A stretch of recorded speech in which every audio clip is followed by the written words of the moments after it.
What's going on, YouTubers? So I'm finally back. It's been a while since I posted anything on my YouTube channel. In fact, I haven't recorded anything for the Nightly Grind Poker vlog since 2016, since December of 2016. And so why have I been gone? Well, I've had this on and off ongoing hip issue and hip strain. And it's just been really debilitating. It's been to the point where I've been sleeping on the couch, I've been in physical therapy, I've been doing these stretches and exercises and everything, and it's finally getting better. Literally like 2 months later, it's getting better. So I'm to the point where I want to start posting content back, so I am back. So what are we going to do for tonight's vlog, for our first vlog episode of me getting back into it? Well, I reached out to Paul Regan of Regitime Poker School, and we're doing a collaboration. So we're doing a collaboration where he's going to go over a couple of interesting spots at playing some 16-0 Zoom on PokerStars, where he talks about introducing a balanced style of play and extracting value with his made hands by also getting people to fold by betting his semi-bluff hands as well, his category 3 hands, for those of you that are Dub Poke fans and watch Upswing Poker videos, or you're a member over there. So I hope that you enjoy it. That's what we're going to do tonight. So let's go ahead and get into it, because the content's probably going to be fairly lengthy. So we're going to switch over to that in just one sec. So I'll see you guys in a minute.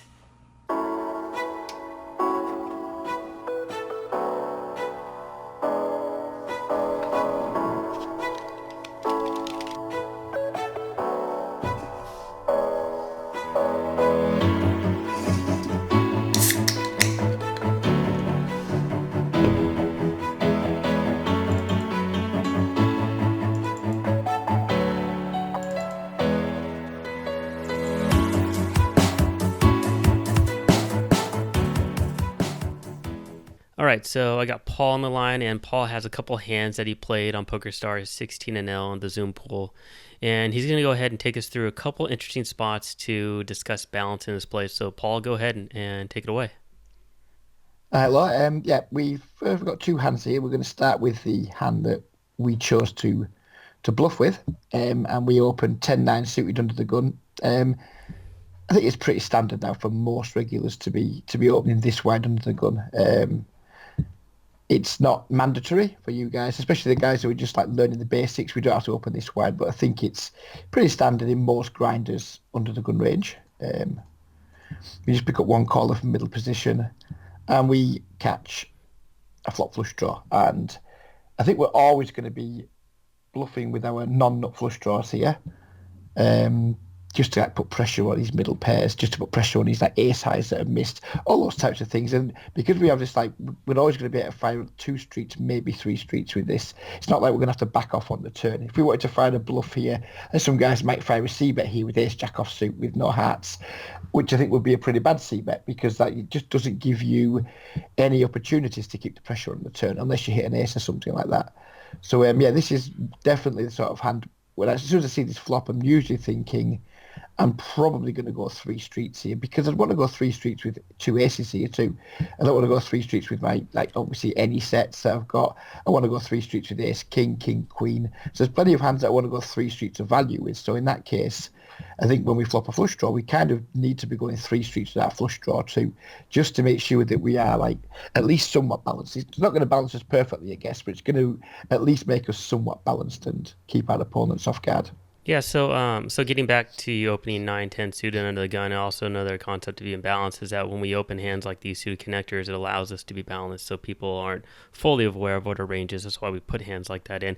But getting back to the flop, so what type of hand would you not bet here on this flop, and what type of value hands would you also bet here, since you're looking to balance your range? For value, it wouldn't be super wide. I'd be looking to bet all my sets. I'd be looking to bet like King Jack suited, because I wouldn't open King 10 under the gun. And maybe open King 10 suited, but I'd put that in my like check calling range. 'Cause I think we're gonna have a small percentage of like weak top pairs in our check calling range. And what else is gonna be our check calling range? Probably pocket jacks, pocket queens, pocket tens, that type of thing, I would guess. I would probably also check call with an up flush draw too, because we don't need to necessarily bluff with an up flush draw, because if he doesn't have a pair, then there's a good chance we're going to be ahead with our nut flush draws, because ace high is going to be really quite good on it. It's going to have good equity. We're going to be able to like check call some bets, maybe think about check raising, and then just keeping our player off guard again. So yeah, in terms of my checking range, going to be nut flush draws and probably pairs under the king with like king 10 suited maybe. And then my c betting range, as I said, it's going to be all sets. It's going to be down to king jack and these types of flush draws. I guess I won't have too many flush draws in my range. I guess I'd have jack 10 suited, sorry, 9-10 suited through all the suited broadways and probably some like ace x suited too. I don't always open hands like ace 7 suited under the gun. That would depend on who's in the blinds, I would guess, or who's at the table. Sometimes I'll open ace x suited. Sometimes I just open like maybe ace x suited in broadways. Sometimes I maybe open the wheel ones too, but I don't always open them all. So that's kind of what my under the gun pre-flop range would look like on this board for continuing. And I'd just be giving up with hands like who knows what. If I had like a jack 10 of diamonds here, I'd just be done with it. I wouldn't even be contemplating c betting because again, when I'm making a bet, I don't just want to be one of these guys who just bets one street and's done with it. As you can see here, like I like to be like pretty consistent with my c betting.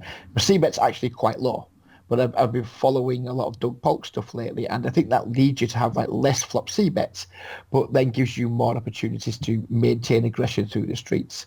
And I'd rather be one of those guys than someone who's got maybe, say, a 70% c bet, but then drops off to like 35% on the turn, because I think that makes you quite exploitable and quite easy to play against. Yeah, I agree. And like your example of having diamonds instead of hearts, you're not going to fire here because you don't have any equity. You don't have any backdoor equity. We have tons of equity with this draw. So I mean, you can double barrel on, of course, any heart, anything that picks up a straight draw, and anything where you think it doesn't improve your opponent. He's going to fold anyway. So yeah, I definitely like your thinking on that. Yeah, I have every intention of definitely betting flop and turn here, irrespective of what the board does on the turn, because just because there's so much equity, and you want to be putting pressure on his calling range, because his calling range is going to be obviously some king x, but probably not too much king x. If he's got any king x, it's unless he's like just really loose, it's going to be mainly suited Broadway stuff like king queen suited, king jack suited, king 10 suited, stuff like that. So he shouldn't have too much king x in his range. A lot of his range is going to be ace highs and pocket pairs, and we want to be putting pressure on them on the turn. If he's got a hand like 2-8s here, he's not going to fold the flop almost certainly. He's probably going to call the flop and see what happens on the turn.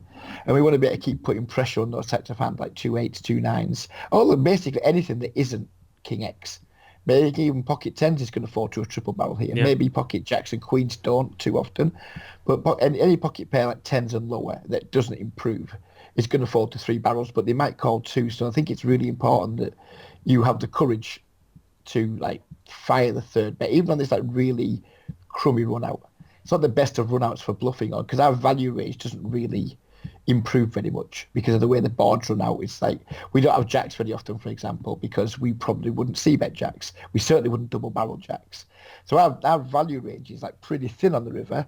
It's pretty narrow. There isn't many hands in it, but we're not going to have that many bluffs either, because we're not going to be starting off with too many flush draws. Exactly. And Yeah.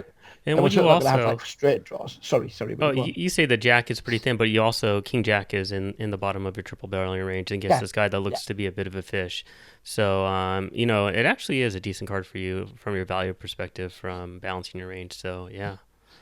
So anyway, I did go ahead and fire the river, and fortunately our opponent folds, which is like, I think it's really important. To see so many players that play against me that will double barrel and then not fire the river.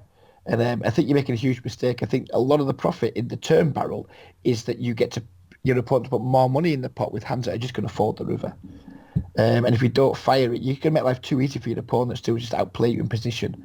So I think in this spot, we don't have to have many bluffs in our range, because we haven't got that many value combos in our range either. So I think just having like some flush draws and then obviously all the value hands we talked about earlier, I think that's fine. We're probably going to end up with a ratio of maybe slightly weighted towards value still, I would say, just purely because we shouldn't have too many bluffs in our range. The only bluffs we can really have are hearts, and as I said earlier, I'm starting opening no lower than this in hearts, so I'm going to have maybe 4 or 5 combos of bluffs at best, and then maybe who knows how many combos of value, but probably maybe 14, 15 values combo, Yeah. Yeah. value combos, something like that. You're going to be heavily weighted towards value combos there. Yeah, So so I think you it's put a lot of fine. pressure on him. And I think one of the key words you said is having courage. And I think that's probably something that a lot of people at micro stakes aren't going to have.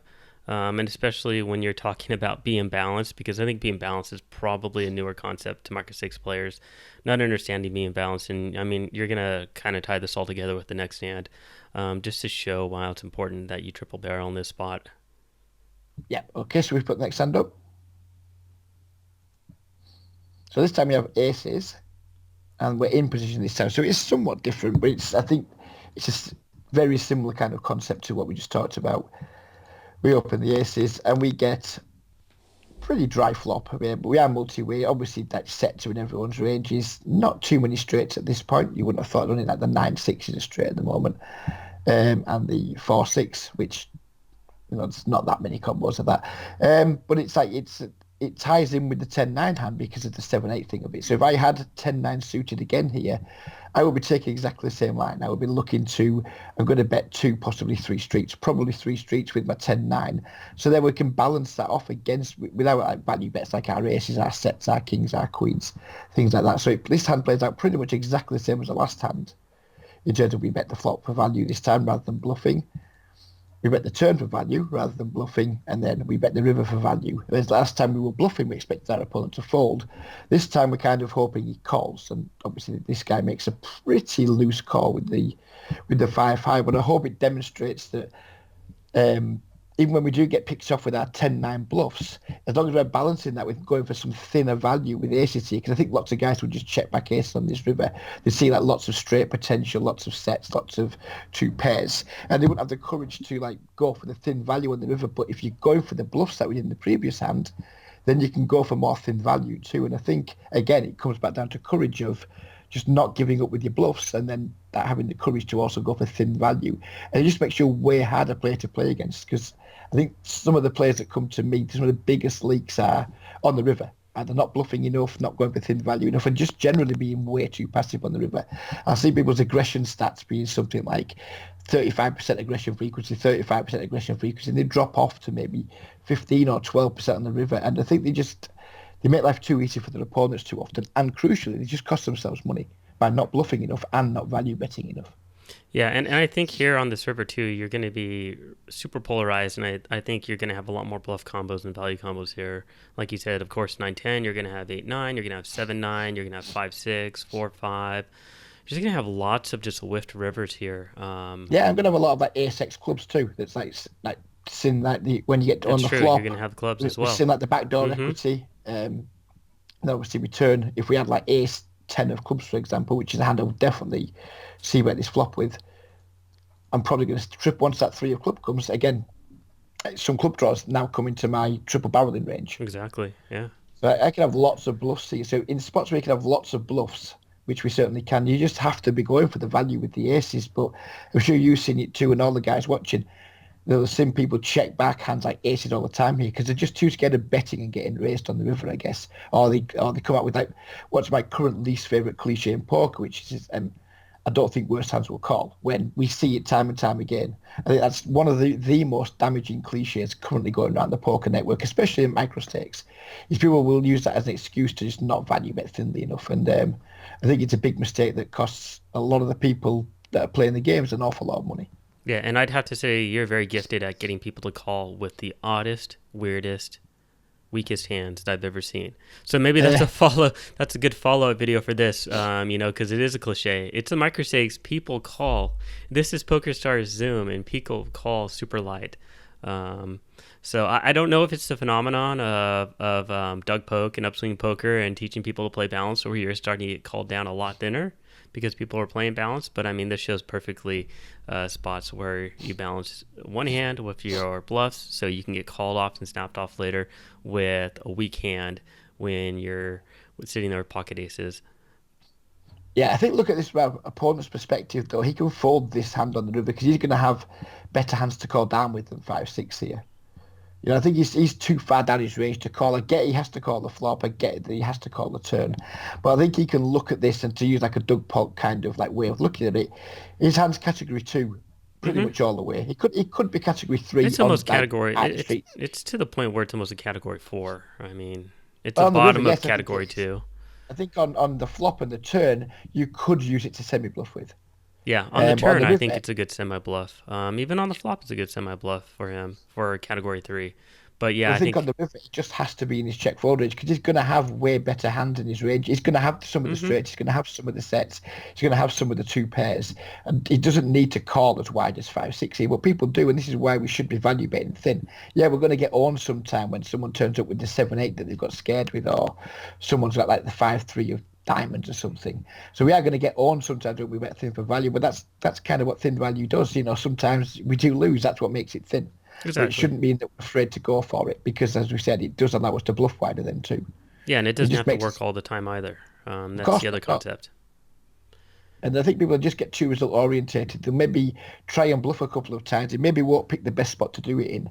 Then all of a sudden they'll just be like, oh, no one ever folds at the micros. So just revert to the old cliches. No one ever folds at the micros. Worse hands can't call. And they'll just use whichever cliche fits their like reason for not wanting to bet because they're just scared to bet. They're scared to value bet. They're scared to bluff, and then they'll just use some really bad cliche to like justify it, and it's really quite damaging. And guys should be pushing themselves more to look for spots to get thin value and to look for spots for bluff. Otherwise, they just have a real hard time busting out the micros. Yeah, I think that's really what sets you apart, and I think a lot of it is just results orientation. It doesn't work 1, 2, or 3 times, and they give up altogether because they don't think it's going to work at all. And Yeah. then getting back, so we talked for those of you that don't watch Doug Polk's videos or you're not a part of Upswing Poker. Category 1, 2, 3, and 4 is how they break their hands down. They have a very simplistic method of doing it. Category 1 is going to be your value betting hands. Category 2 is going to be your check calling range, your medium strength hands. Category 3 is going to be hands that are going to be your good semi bluff hands with good equity. And category 4 is going to be your give up hands. So neither of us are sponsored by Upswing Poker or Doug Poke, but we're just fans of their work and talking about balance poker, and that's really what we wanted to get at today. And Paul is playing a current challenge on his YouTube channel. It's called, what is it called? The Bankroll challenge? Bankroll to Bankroll. It's something that Poker Strategy come up with where you could take like really aggressive shots at the lower stakes where you can afford to like reload cash and like take aggressive shots at bankroll management to the point where you actually have a proper bankroll. It's kind of like treating your bankroll like a tournament buy-in almost. You start with $100, you play 10 and L, and when you get up to say $175, you maybe move up to 25 and L, but move down really quickly. Now I think the poker strategy way of doing it was a little too aggressive for my taste, so I've kind of modified it a little bit, but still using like really aggressive bankroll management, hopefully demonstrating to players that you don't have to be stuck at 5 and 10 and L forever. If you take some aggressive shots but are also willing to move down, and that's the crucial thing. You can, if you're willing to move up quickly and move down quickly, you can actually use very aggressive bankroll management, and it's something that I wasn't sure about at first. I became aware of it from my Facebook group. A couple of guys are doing it, and I looked at it and thought that looks a bit like just punting to me.